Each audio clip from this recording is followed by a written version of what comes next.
everyone, my name is Sarah Jones and this is my culture bag. The first question is, what languages do I speak?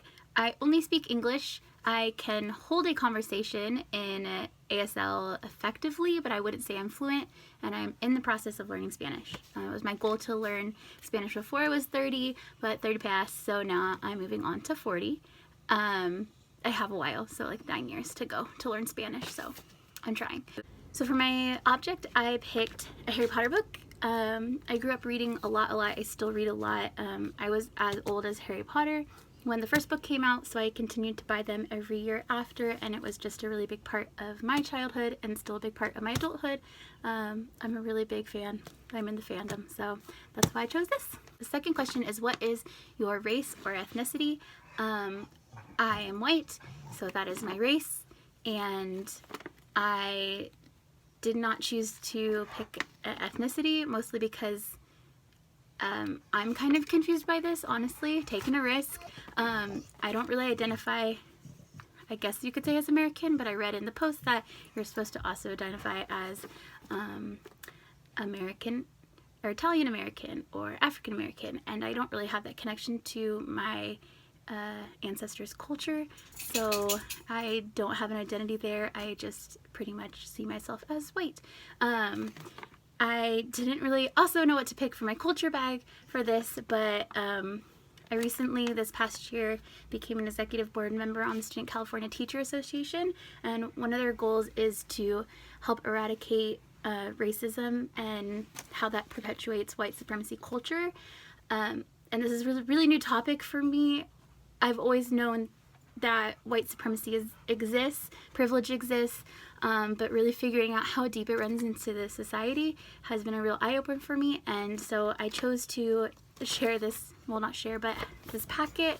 It's an object. It is about white supremacy culture by Tima Akon, and it basically, I won't go into it in a lot of detail, but it basically breaks it down on how much white supremacy culture has infiltrated how we live and work as a society, and things that I am trying to get rid of out of my life, things that I do, how I perpetuate that culture, and I'm trying to be more aware of it, and how to eradicate that with the help of my fellow student CTA members. Third question is about food. What is something we eat often and that is considered a tradition or a part of my culture? Again, I grew up with what I felt like wasn't a lot of culture. I came from a divorced family, then it was just me and my mom, and we didn't really have a lot of traditions or culture, I feel like. But I can say that there's one recipe that has always been passed down from my mom. I guess it started with her, and it's creamed corn, and everyone that eats it really likes it.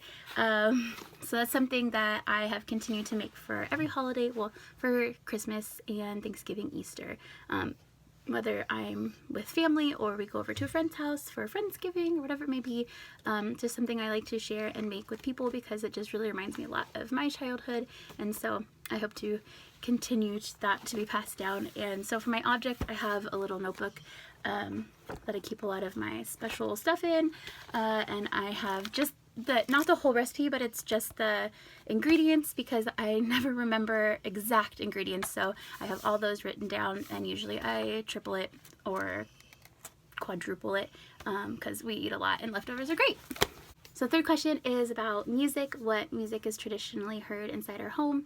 I felt like this kind of had two parts, so it could be how I grew up, and growing up we didn't have cable. I had like recorded VHS tapes, and then we also had a cassette player, and my mom had a giant collection of Beatles cassettes, and that's what we listened to. I also listened to a lot of Disney cassettes, and I would make my own plays, I guess, out of them.